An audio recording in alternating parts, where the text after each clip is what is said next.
मुजफ्फरनगर के थाना भोपा क्षेत्र में एक सनसनीखेज मामला सामने आया है। शनिवार को एक युवती ने शिकायत दर्ज कराई कि वो अपने भाई के साथ मोरना कस्बे के एक क्लिनिक में उपचार के लिए गई थी, जहां डॉक्टर वीरपाल सहरावत ने चेकअप के बहाने उसके साथ अश्लील हरकतें की और गलत काम करने की कोशिश की। भोपा पुलिस ने मामले में तत्काल कार्रवाई करते हुए पीड़िता की तहरीर पर कठोर धाराओं में मुकदमा दर्ज कर लिया, जिसके बाद पुलिस ने भारतीय जनता पार्टी से जुड़े आरोपी डॉक्टर वीरपाल सहरावत को हिरासत में लेकर पूछताछ के बाद गिरफ्तार कर लिया गया और उसे जेल भेज दिया।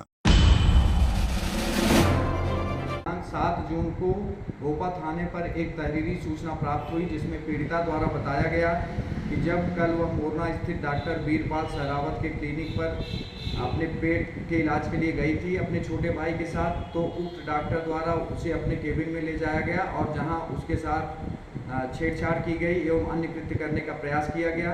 इस संबंध में भोपा थाने पर तत्काल सुसंगत धाराओं में अभियोग पंजीकृत कर लिया गया और उक्त डॉक्टर को हिरासत में लेकर पूछताछ करके गिरफ्तार करने की कार्रवाई की गई। इस संबंध में चिकित्सा विभाग द्वारा उक्त क्लिनिक की जांच पड़ताल भी की जा रही है और फिलहाल डॉक्टर को गिरफ्तार करके भोपा पुलिस द्वारा माननीय न्यायालय के समक्ष प्रस्तुत किया जा रहा है। अग्रिम विधिक कार्रवाई प्रचलित है। मुजफ्फरनगर के बुढ़ाना कोतवाली क्षेत्र में एक दिल दहलाने वाली घटना ने सभी को झकझोर दिया। 2 युवकों ने नाबालिग मौसी और भांजी को बहला फुसलाकर ले जाकर उनके साथ रेप की घिनौनी वारदात को अंजाम दिया। पीड़िता के पिता की तहरीर पर बुढ़ाना पुलिस ने दोनों आरोपियों के खिलाफ मुकदमा दर्ज कर लिया है। पुलिस ने आरोपियों की तलाश में कई जगहों पर छापेमारी की, लेकिन दोनों फरार हैं। पुलिस मामले की गहन जांच में जुटी है और जल्द ही आरोपियों को गिरफ्तार करने का दावा कर रही है। इस घटना ने इलाके में सनसनी फैला दी है। 4:30 का टाइम था और हम घर में काम कर रहे थे और फिर हमें कुछ समय से कुछ बनाना था, तो हम ज़रूरी काम से मैं अपनी भांजी को लेकर वहाँ पे गई दुकान पर। तो पीछे से अबरार आया, बोला और स्विमिंग पूल में लेकर चलता हूँ, तो हम बैठ गए। फिर बॉय वाले पे पहले से उनकी गाड़ी खड़ी थी, तो फिर इमरान ने मेरी भांजी के साथ में गलत काम किया गाड़ी में और वहाँ से कर भाग गया। फिर अबरार और रियान फिर गाड़ी फुकाने वाले रोड पर ले जाकर जंगल में मेरी भी साथ किया और फिर इसकी भी साथ किया। मुजफ्फरनगर के कोतवाली क्षेत्र में रामलीला टिल्ले के पास एक दबंग व्यक्ति की गुंडागर्दी का सनसनीखेज मामला सामने आया है। एक युवक को सड़क पर बेरहमी से लात घूंसों से पीटा गया और यह पूरी घटना पास के सीसीटीवी कैमरे में कैद हो गई। वायरल वीडियो के आधार पर पुलिस ने त्वरित कार्रवाई शुरू की और आरोपी की पहचान कर उसे गिरफ्तार कर लिया। इस घटना ने इलाके में दहशत फैला दी है। चल ज्यादा नहीं बना करते, मानना करा जब 10 आदमी कह रहे किसके नाम लड़ रहा है?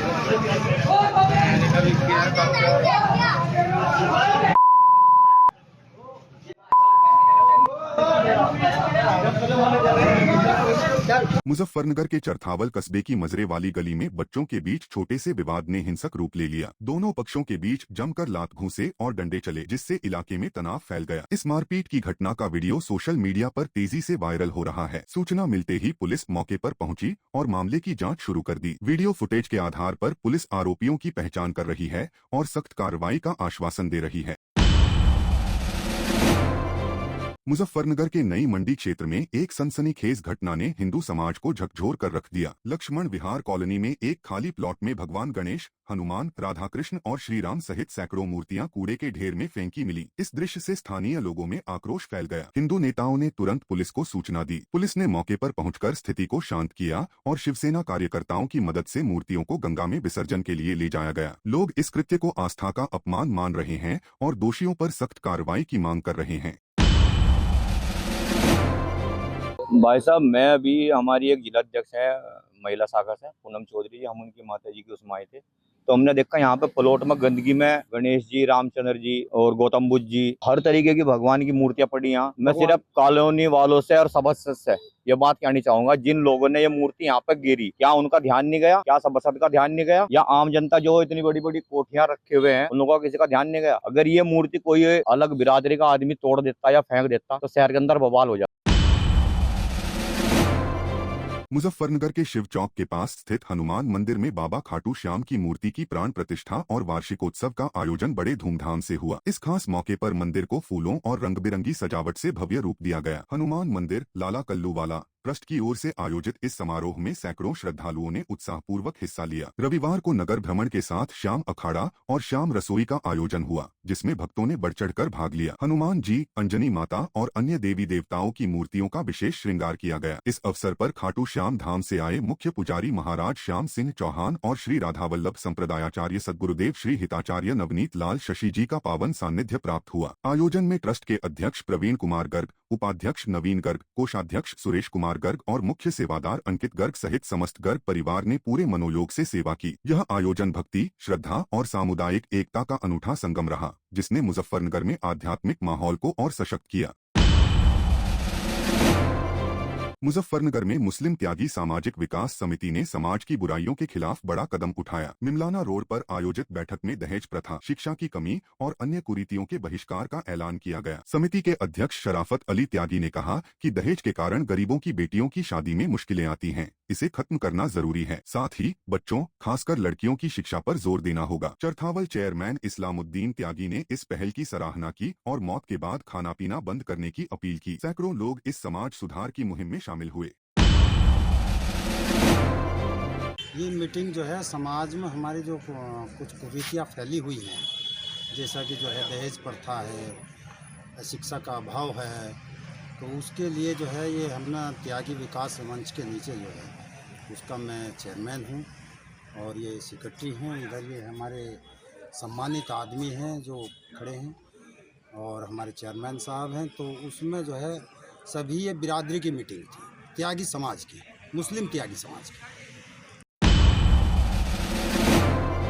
मुस्लिम त्यागी जो है विकास मंच की मीटिंग हुई, उसमें समाज में फैली हुई बुराइयां, दहेज प्रथा, शिक्षा पर और त्यागी बिरादरी का विकास कैसे हो, जिससे हमारे बच्चे पढ़कर सरकार में तथा और भी प्रोग्रामों में शामिल होकर अपना योगदान दें। इसके लिए एजुकेशन बढ़ाने के लिए इस पर जोर दिया गया और हमने वादा किया कि चरथावल में लड़कियों का एक इंटर कॉलेज बनाएंगे और वहाँ डिग्री कॉलेज तक पहुँचाएंगे।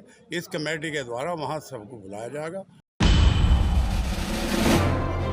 लखनऊ में क्रिकेट और राजनीति का अनूठा संगम देखने को मिला, जहां भारतीय क्रिकेटर रिंकू सिंह और समाजवादी पार्टी की सांसद प्रिया सरोज की सगाई धूमधाम से संपन्न हुई। इस भव्य समारोह में सपा प्रमुख अखिलेश यादव, सांसद डिम्पल यादव, जया बच्चन और शिवपाल सिंह यादव जैसे दिग्गज शामिल हुए। सगाई की तस्वीरों में प्रिया प्याजी लहंगे में और रिंकू सफेद शेरवानी में बेहद खूबसूरत नजर आए। अंगूठी पहनाते वक्त प्रिया भावुक होकर रो पड़ी और रिंकू ने उन्हें संभाला। यह जोड़ी 18 नवंबर को शादी के बंधन में बंधेगी। यह सगाई समारोह क्रिकेट और राजनीति की दुनिया में एक नई शुरुआत का प्रतीक बन गया। खुशी का मौका है, दोनों पब्लिक के बीच से निकले लोग हैं। एक क्रिकेट में अपना नाम कमाया है, एक सबसे कम उम्र में सांसद बनी है, प्रोफेशनली वो अपना मेहनत कर करके वहाँ पहुंची हैं। सब जानते हैं, इसलिए सोशल मीडिया पे अपने विचार लोग रख रहे हैं। शादी के वेट करेंगे, कब होगी शादी? प्रिया सरोज जी को, रिंकू सिंह जी को, दोनों परिवारों को हम सबकी बहुत बधाई, शुभकामनाएं और बहुत खुशी का मौका। रिंकू क्रिकेट में बहुत सफल है और वो एक सांसद के रूप में बहुत सफल है, जो उसकी होने वाली पत्नी है। तो दोनों जो है बहुत अच्छी तरह से अपने अपने क्षेत्र में काम कर रहे हैं, तो ये जोड़ी बड़ी सफल रहेगी। बहुत बड़ा पल होता है किसी के लिए भी, और आज रिंकू और प्रिया को बहुत बहुत शुभकामनाएं मेरी तरफ से, and I wish them happy married life once they get married. Rinku को और प्रिया जी को बहुत बहुत बधाई और इनका जीवन सुख में बीते और अच्छे से रहें, मजा करें। बिहार बीजेपी अध्यक्ष दिलीप जायसवाल ने राहुल गांधी और कांग्रेस पर जोरदार हमला बोला है। दिलीप जायसवाल ने कहा कि राहुल गांधी बेचैन आत्मा हैं, वो जहां जहां जाते हैं कांग्रेस की नाव को डुबोने का काम करते हैं। राहुल गांधी हरियाणा गए, राजस्थान गए, छत्तीसगढ़ गए, दिल्ली गए और महाराष्ट्र गए और हर जगह कांग्रेस का चुनाव में सफाया हो गया। बिहार के गया में कांग्रेस को मोक्ष मिलने वाला है। कांग्रेस का अब कोई वजूद नहीं रहेगा, बिहार चुनाव में उसका सफाया हो जाएगा। ऐसा है कि राहुल गांधी मैं बार बार बोल रहा हूं कि बचपन से लेके 55 के उम्र तक बेरोजगार रह गया है और बेचैन आत्मा राहुल गांधी हो गया है। राहुल गांधी जहां जहां जाते हैं कांग्रेस का नाव डुबाते हैं। हरियाणा गए, राजस्थान गए, छत्तीसगढ़ गए, दिल्ली गए, महाराष्ट्र, जहां जाते हैं कांग्रेस का नाव डूब जाता है। और अब तो बिहार में ही गया में कांग्रेस पार्टी को मोक्ष मिलने वाला। इसलिए जो है कांग्रेस सफाया, कांग्रेस का अब कोई वजूद नहीं रहेगा। राहुल गांधी बेचैन आत्मा की तरह जो है अब इसी तरह घूमते रहेंगे और फिर बेरोजगार होकर लौट जाएंगे। ये केंद्रीय नेतृत्व ये काम करता है। बिहार प्रदेश के अध्यक्ष या बिहार प्रदेश के किसी भी नेता जो है वो किसी भी तरह के सीट बंटवारे में उनका कोई मतलब नहीं रहता। दिल्ली में झुग्गियों पर सरकार द्वारा बुलडोजर चलवाने के बाद से ही राजधानी का सियासी तापमान बढ़ गया है। आम आदमी पार्टी इसे मुद्दा बनाकर जहां बीजेपी सरकार को घेरने में लगी है, वहीं दिल्ली की सीएम रेखा गुप्ता का कहना है कि झुग्गियों में रहने वाले लोगों के लिए पक्के घर बनाए जा रहे हैं, जो जल्द ही लोगों को सौंप दिए जाएंगे। इसके साथ ही रेखा गुप्ता ने केजरीवाल सरकार की झुग्गी बस्तियों को लेकर नाकामी पर भी आम आदमी पार्टी को घेरा। कि जिन झुग्गियों में माननीय कोर्ट के यदि आदेश हैं तो उसमें ना कोई सरकार कुछ कर सकती है ना प्रशासन कुछ कर सकता है। तो माननीय कोर्ट के आदेश का उल्लंघन कोई कर नहीं सकता। वहाँ के उस कैंप के लोगों को मकान भी दिए गए हैं और उनको वहाँ शिफ्ट भी किया गया है। पूरी दिल्ली में 700 करोड़ की लागत से काम चल रहे हैं, जो कि कभी ना केजरीवाल की सरकार ने किए ना कांग्रेस की सरकार ने किए। आज बेहतर सुविधाएं देने के लिए आज भी जिस झुग्गी में मैं आई हूँ, जहाँ बिल्कुल गंदा पानी सड़कों पे बहता था, लोग पानी में पैर रख करके चलने के लिए मजबूर थे, बच्चे स्कूल जाते थे तो उनके जूते डूब जाते थे। ऐसी कॉलोनी में हम गलियां, नाली, खड़ंजा बनवा रहे हैं। 700 करोड़ रुपए के काम पूरी दिल्ली में चल रहे हैं। इसलिए नहीं चल रहे कि झुग्गी टूटनी है। झुग्गी में जब तक व्यक्ति को पक्का मकान नहीं मिल जाता वो वहीं रहेगा और उसके लिए हम बेहतर सुविधाएं देंगे।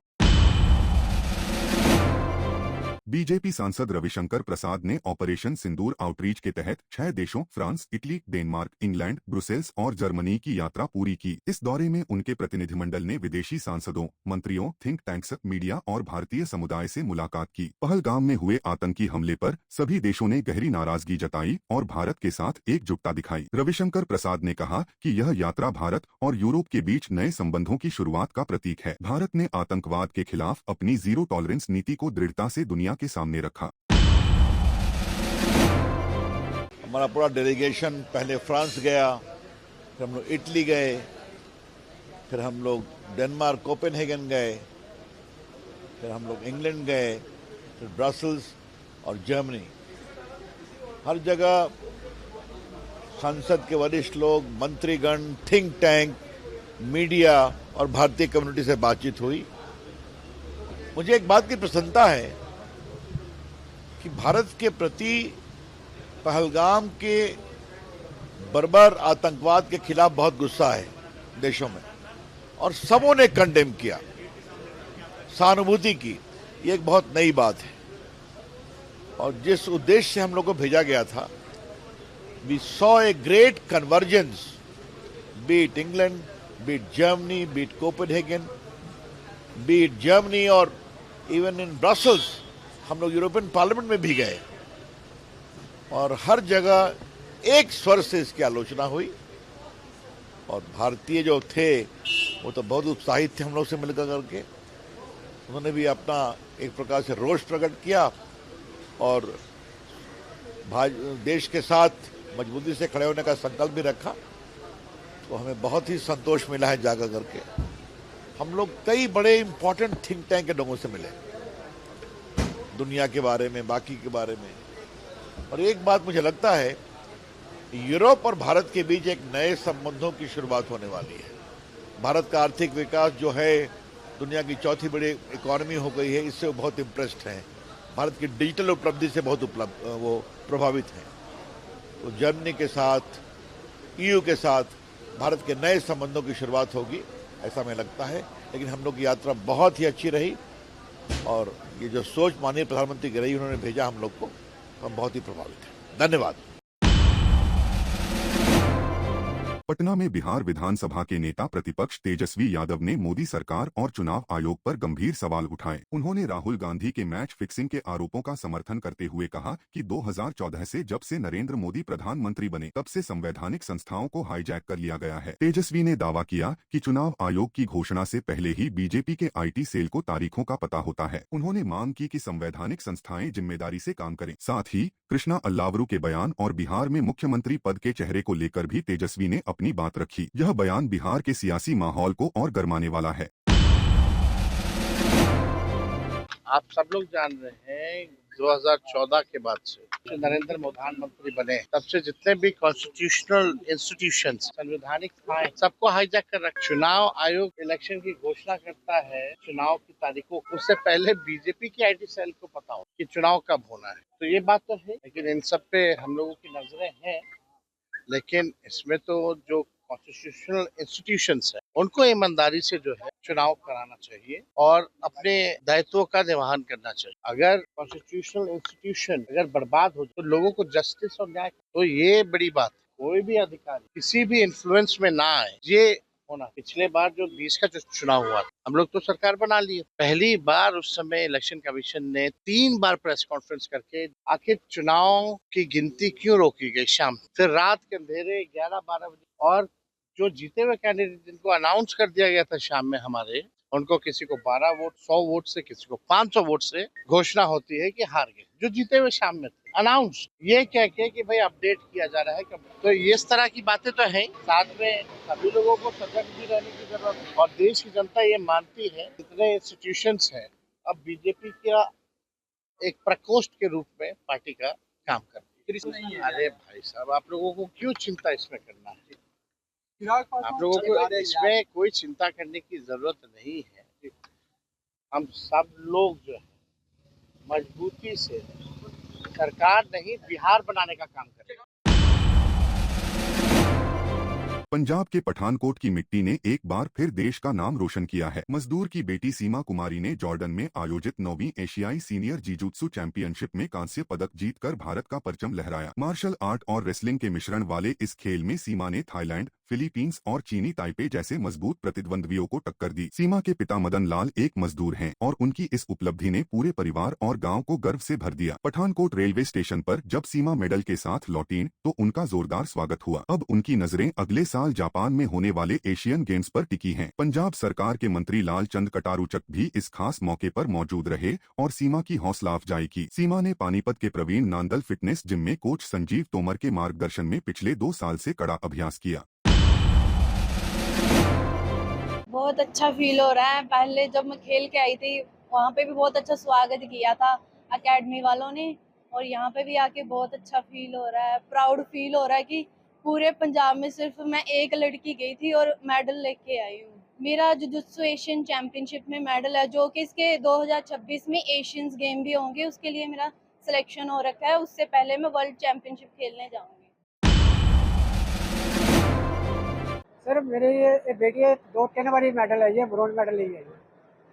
ਤੇ ਕੁੜੀ ਨੂੰ ਸਪੋਰਟ ਨਹੀਂ ਸੀ ਮਗਰ ਮੈਂ ਕਿਉਂਕਿ ਗਰੀਬੀ ਦੇ ਕਾਰਨ ਸਪੋਰਟ ਨਹੀਂ ਸੀ ਮਗਰ, ਪਰ ਜਦੋਂ ਬੱਚੀ ਨੇ ਗੇਮ ਰੱਖੀ ਕਹਿੰਦੀ ਮੈਂ ਗੇਮ ਰੱਖੀ ਮੈਂ ਖੇਡਣੀ ਤੇ ਸਾਰਿਆਂ ਨੇ ਸਹਿਯੋਗ ਕੀਤਾ।